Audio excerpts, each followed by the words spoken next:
Hello বন্ধুরা, আজকে আমরা শিখব প্রোনাউনের অর্থ এবং প্রোনাউন কত রকমের ও কি কি।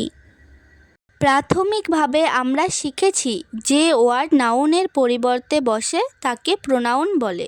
উদাহরণ, ছবিতা ইজ মাই সিস্টার।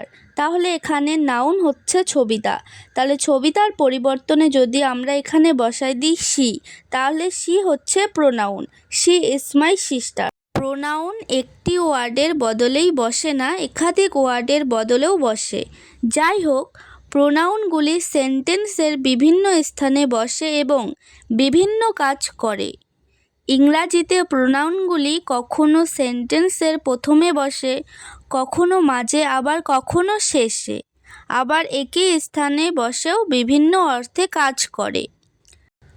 প্রোনাউন এর এই কাজের ভেদের জন্য প্রোনাউনগুলিকে মোটামুটি 9টি ভাগে ভাগ করা হয়, যেমন personal pronoun, reflexive pronoun, possessive pronoun, demonstrative pronoun, indefinite pronoun, relative pronoun, interrogative pronoun, distributive pronoun, reciprocal pronoun.